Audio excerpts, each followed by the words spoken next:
This channel is what studying abroad dreams are made of. Do subscribe and hit the bell icon.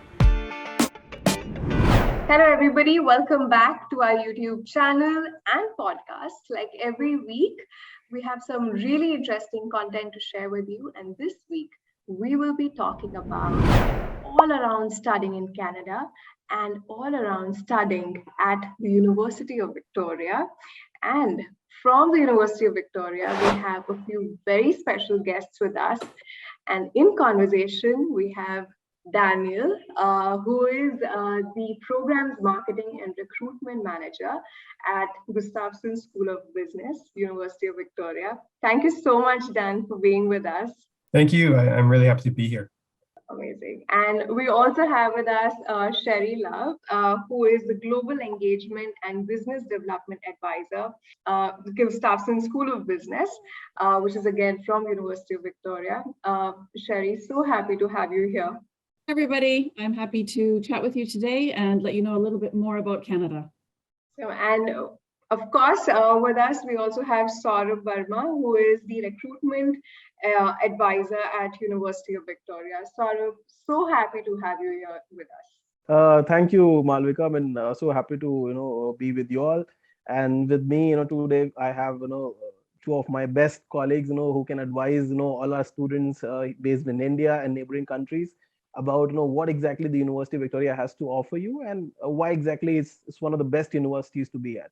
So we'll be touching up on some frequently asked questions, which it hovers around your mind and why exactly we should pick a particular university.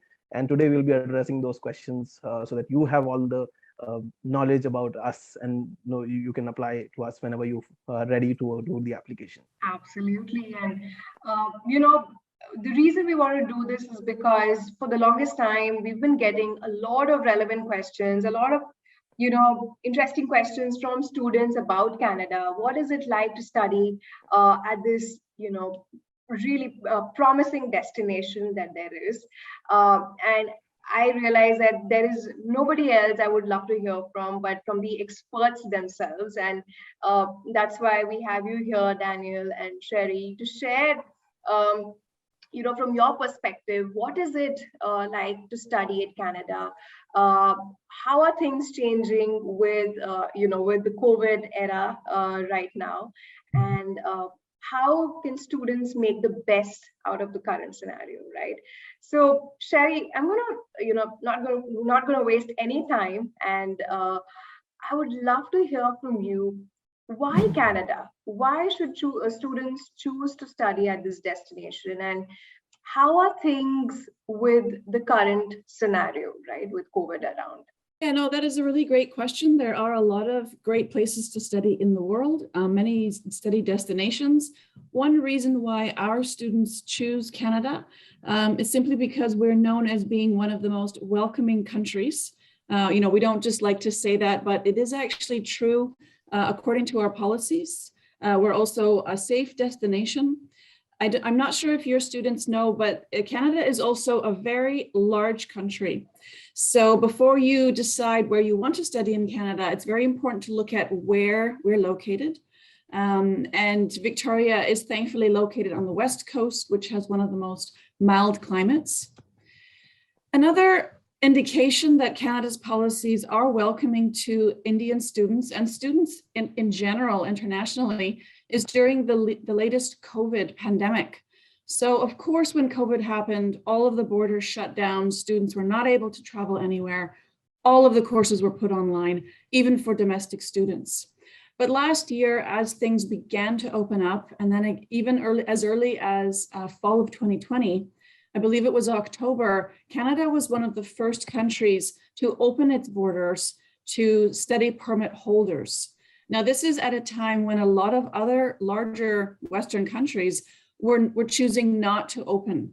So basically what Canada did is we said, okay, everybody can't come, but those who have gone to the trouble of planning their studies in Canada, sometimes planning them out for years, obtaining a study permit, which we know is not always that easy, and actually being awarded a study permit. So we did make some exceptions for study permit holders.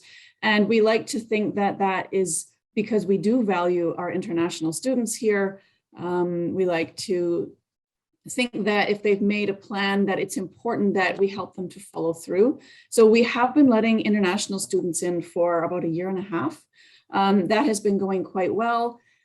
Some of the students, even when they arrived, unfortunately, due to COVID outbreaks, some of the courses had to be moved online. But even then, the students are still located in Canada, right? Getting their cultural experience, living here with students. So we do actually think that it did do a lot of good. And I like to think it helped Canada's standing in the international world as following through on what we say, right? Through actions. We don't just say we're welcoming, but we were actually welcoming. So it's something that we're proud of.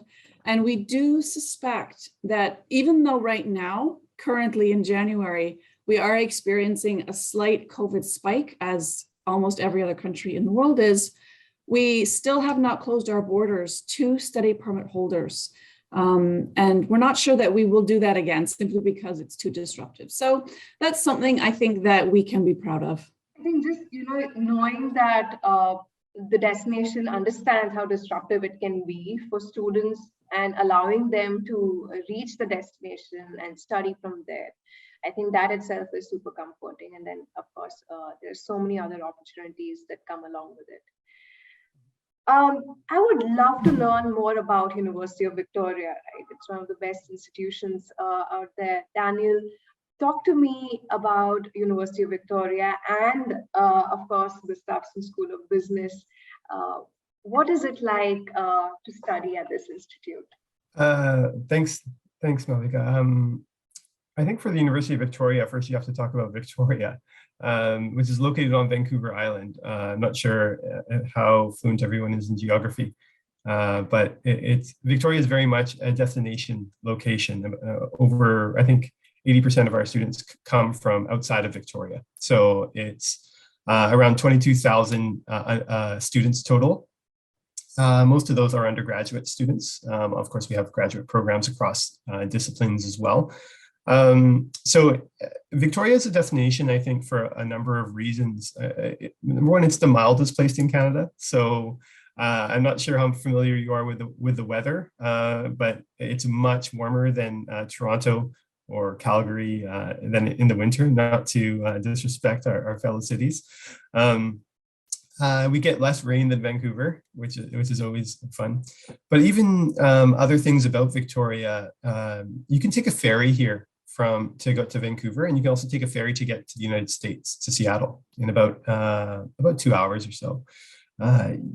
Victoria is very much, because of its proximity to Asia and its proximity to the United States, because we're on the West Coast, we've become a hub for tech. So we actually have a pretty vibrant tech industry, a lot of apps being developed here. Microsoft had an office here for a number of years. So I see a lot of our students seek opportunities there. We're also becoming a vibrant place just for innovators. I feel like there's a lot of things that are starting up here. A lot of retired expertise also settle here, specifically in the business realm. So for our students, it's become very much a place for opportunity. And for Victoria as well, even after graduation, it's a great place to set up your life. The largest demographic now in Victoria is 25 to 45-year-olds, which is a younger city than other areas. For the University of Victoria specifically, I know it well. Years and years ago, I completed my undergraduate degree at UVic. I'm not going to tell you how old I am, of course, though. But UVic, basically, it's a comfortable setting because it's designed like a park almost. The entire campus is one big ring, and you can walk to all your classes. So in about 10, maybe 15 minutes is to walk across campus. Versus some other institutions, you would have to take buses to different classes. Even though it's a mid-sized university by Canadian standards with about 22,000 students, I think it very much feels like a small community. And I think that's one of the best things about University of Victoria. I could take you into all sorts of details about some of the amazing research and partnerships that we have at UVic. I think I'm not sure how much time we have for that. But I will say things like Ocean Networks Canada are located here. We have innovation centers. We have here at the Gustafson School of Business, which is a faculty of business at UVic. We have the Center for Social and Sustainable Innovation that provides funding to students. We have all sorts of opportunities for students to move into their careers even before they've graduated. In fact, I can talk more about that in a bit, but most of our students actually, all of our students for our undergraduate programs graduate with a full year of work experience, paid work experience, I should say. It's incredible when you hear, the size of the institute, and we can see the picture behind, Saurabh, and not just, by the amenities or by the sheer size of it, but also the community value it holds, right? Kind of courses and faculties available at the institute are so truly promising for students who are looking at aspiring and studying in Canada. I also wanted to understand, from a financial perspective, right? Because that is definitely one of the most crucial aspects of, an international student's career choice. What are the different kinds of, financial aids and scholarships that one can apply while, wanting to study in University of Victoria? Daniel, would love to hear from you on this. Sure. So at UVic, every student is considered for an entrance scholarship. So depending on your GPA and so on, there's also a long list of bursaries and scholarships for students to apply for. So I would encourage all students to apply for as much as possible. I think one thing that students forget are that you can apply for in-course scholarships as a student. And I would say the majority of students forget this. So take, for instance, at the Gustafson School of Business, I remember about 2 years ago now, around May, my superior came to me and asked me, Daniel, do you know any current students that need some money because nobody is applying for scholarships? And I said, what? Who are these people? And so I suggested to a number of students, maybe you should apply for some of these scholarships. There are ones that are geared towards specific international students. There's some geared towards women in business. In fact, at UVic, we have a Women in Business Club. There's students that there's scholarships that are driven towards students who aim to make a social change. We even have a new scholarship available for those for students who have gotten an internship with a nonprofit group that will provide, I think it's about $8,000 of funding for one term for a student to use a nonprofit work term unpaid as their co-op work experience. And so that's just some examples. And I think there's more scholarships and bursaries being offered all the time. I feel like there's one or two new ones popping up each year. So I would encourage all students to apply, and don't feel like even if you're coming from a far off destination, that you might not be able to get those.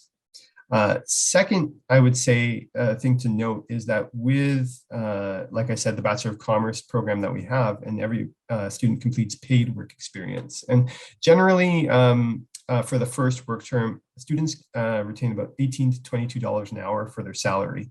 That can be for the first work term at least, and usually students are making their way up.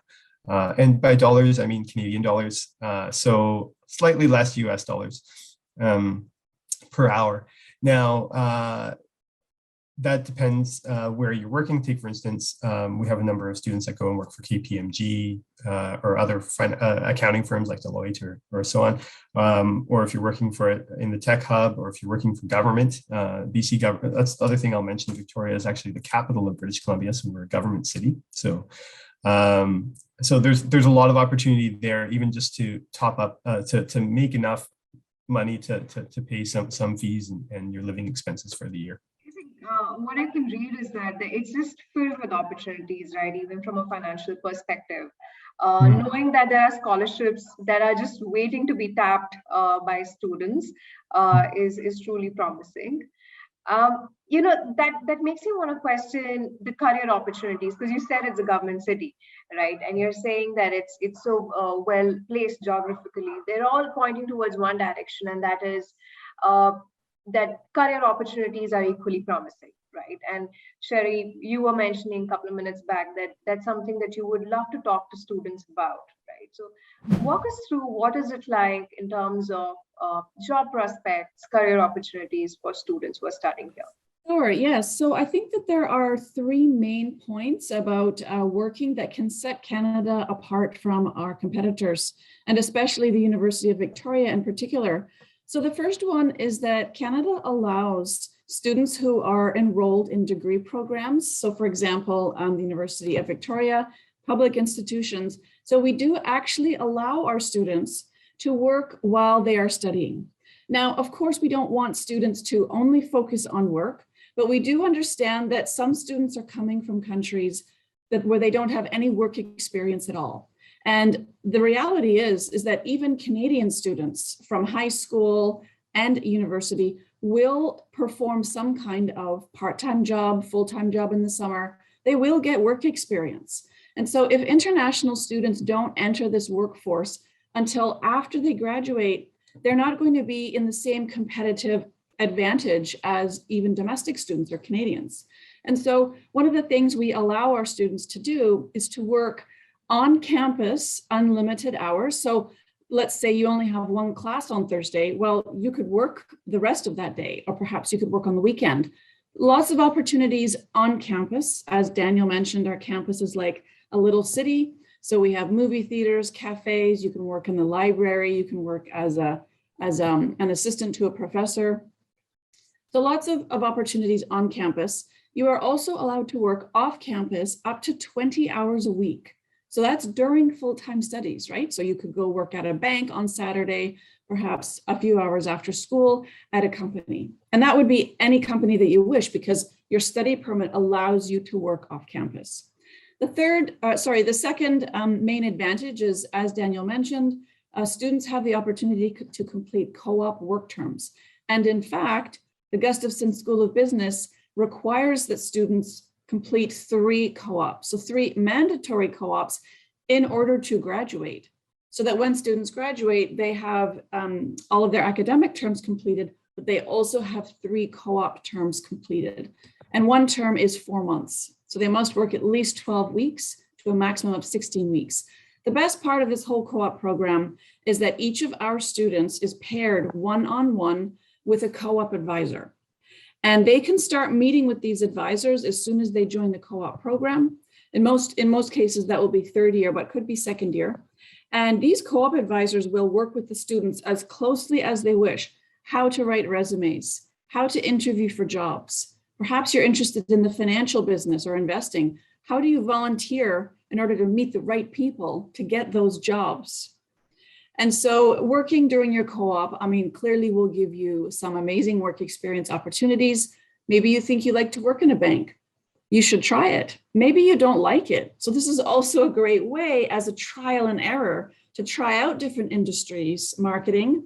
Maybe you love it more than you thought. And so in this way, students really have tried different careers before they graduate. And then, as you can imagine, on the point of graduation, students not only have the academic, but they have more than 1 year of work experience. At the time of graduation, it's a lot easier to find a job when you already have Canadian local work experience. I would add one thing to that only, Sherry, is that actually when students are graduating, I think we know at least 40% of our students are getting full-time job offers from a co-op employer before they've graduated. Yes. Oh, that happens so often. They work for a co-op job and the job loves them, and then they just wait for them to graduate and rehire them back.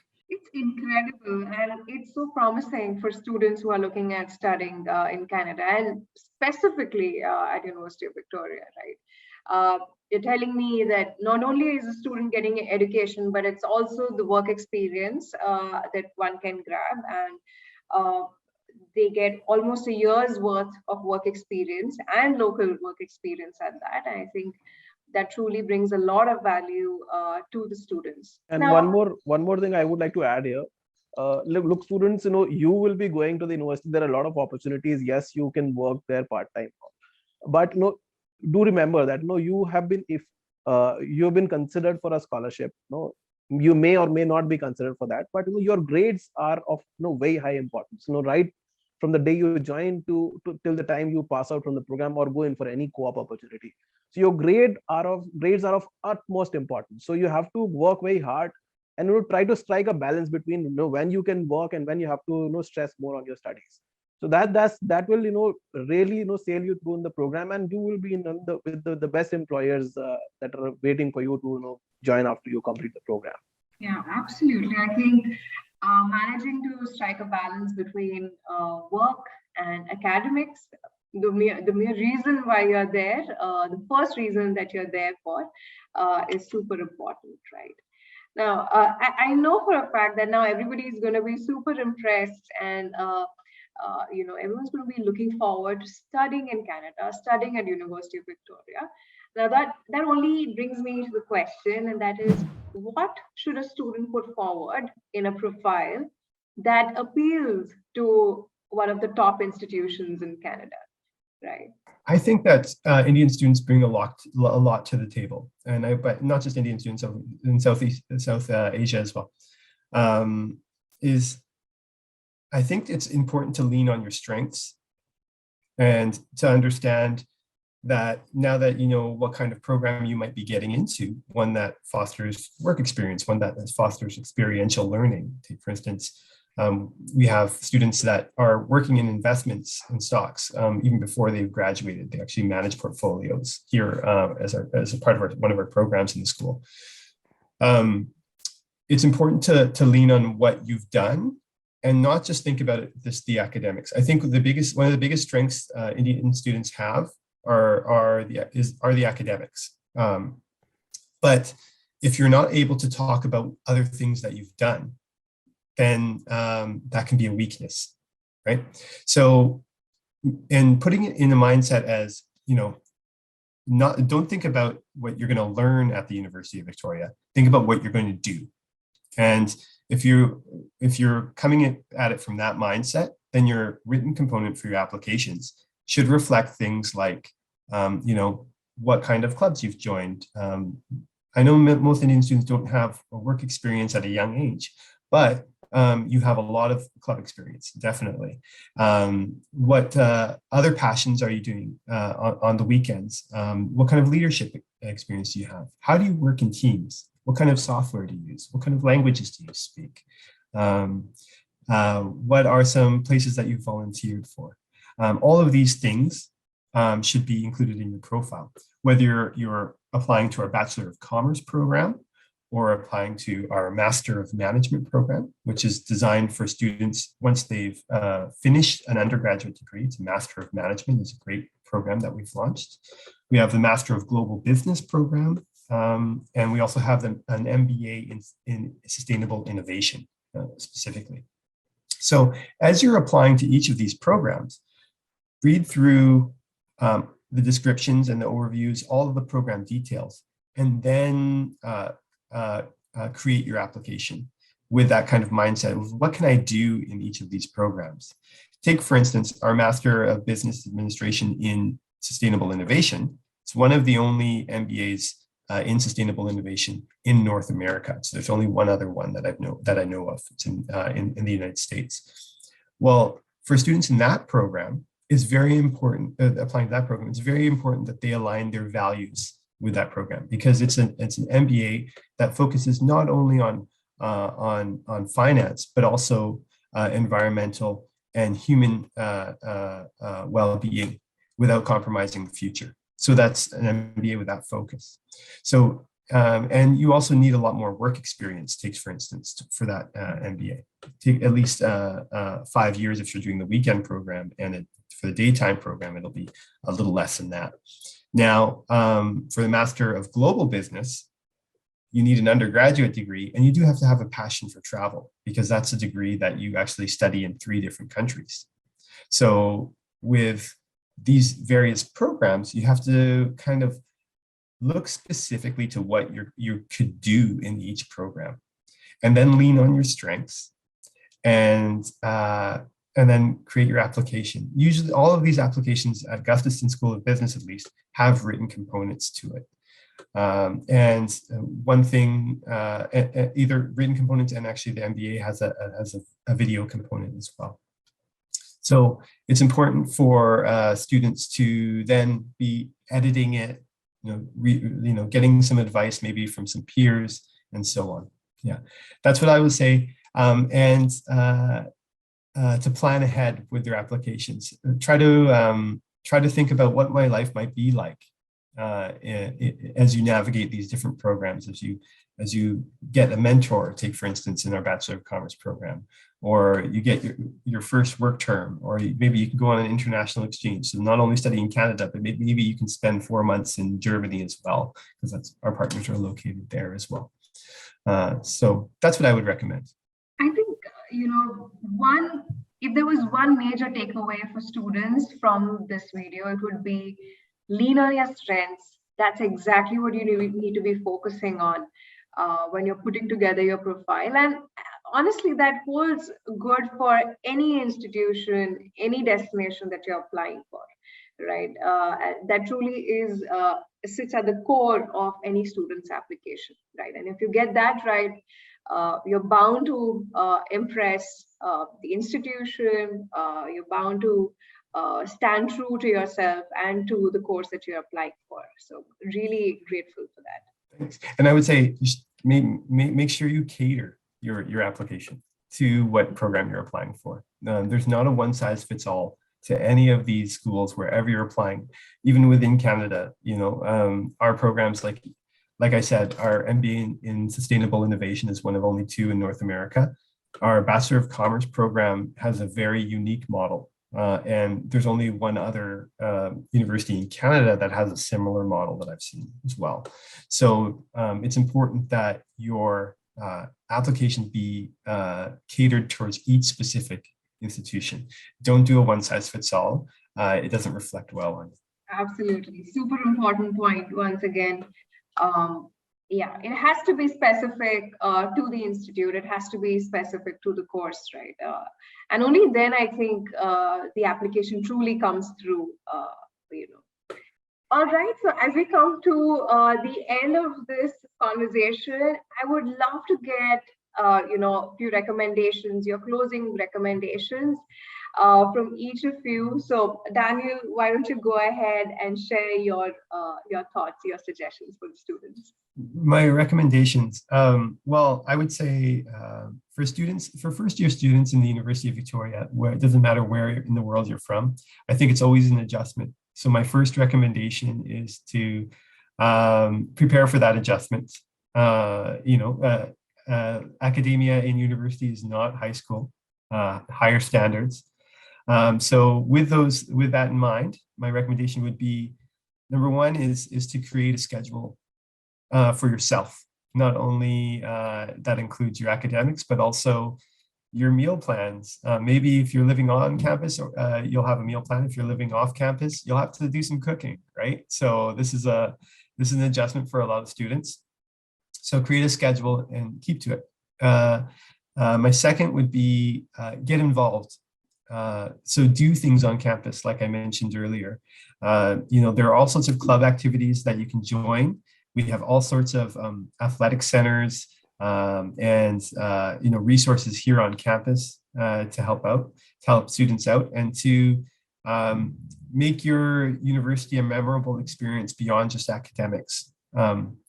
And that's actually how you're going to meet people.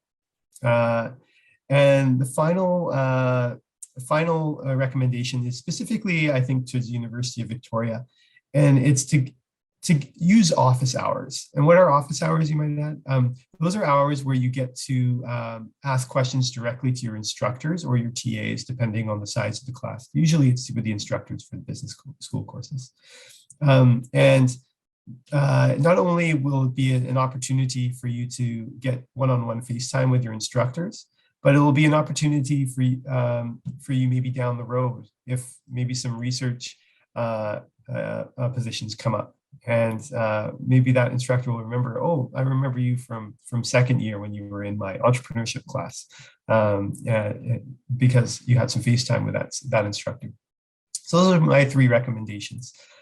Sherry probably has some more about settling in Victoria. She probably has a long list. Thanks, Daniel. I do, but it's going to be difficult to narrow them down to 3. But I would say, as an immigration advisor, one of the things that I can point to is that I do hope that before you come to Canada, you really think about how long that you're going to be here and what that means. So for example, if you have a passport which is expiring in 1 year, please get that renewed before you come. It will make your life a lot easier if you can arrive to your study destination with at least 5 years, preferably 10. Because as you study, you're going to be here for 4 years, possibly more. And then if you wish to stay in Canada after, again, it's a lot better to have your affairs kind of organized, if you know what I mean. The other part is, as Daniel mentioned, office hours. So we don't only have academic advising, but we have for example, the Gustafson School of Business has incoming advisors for international students. We offer settlement services, how to get a bank, how to get a phone. Maybe you need help with a place to live. Particularly my office is the immigration office. So we do help students obtain their initial permit. Students will have to extend their study permits, apply for a co-op or internship permit, obtain a TRV if they want to travel and come back. So there are a multitude of things that you do need to kind of organize in your own life. So this could be the first time you're leaving home. You do have to learn how to organize your affairs and be prepared. And the best way to do that is to reach out to the many advisors that we do have at the university and help you to learn how to organize your life properly. And then we also have extra services on the university, which you're able to access, such as learning. If you have some learning issues or learning, you need some help with that. And also the other counseling services on campus. During COVID, a lot of our students have been experiencing a little bit more anxiety and some issues around the pandemic. So we do try to offer as many supports as possible just to help students to be healthy while they study in Canada. So those are my recommendations. So thoughtful. And sort of your final top 3 recommendations for students. Okay, so students, this would be the opportunity of your life, right? So I mean, what you have to do is, first thing that you should learn is to adapt, to unlearn and then relearn, right? Because you might be the way of learning might be something which you are used to, but when you go to a new university and you go to a new place, there'll be things which will be very different. So you have to adapt to them, try to learn the way we teach you, because that has been the tried and tested way. Many of our alumni have been doing exceptionally well in the industry. So you have to just follow that. And then second is, you have to be slightly more open. I have seen that students don't explore much when they reach at the university. So you have various opportunities waiting for you, right from your co-op cell to your counselings and the kind of support system that we offer. You have to explore that. This is as I said, the opportunity of your life. And the third thing is that when you apply to a university, as Daniel previously mentioned, one size doesn't fit all.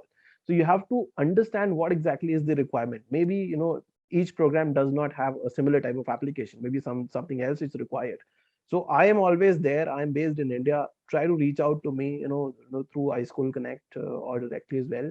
I'll be happy to answer any specific question. Don't feel shy that you are not exploring and then just putting in your application will not make sense. So try to approach. We take us as your mentors.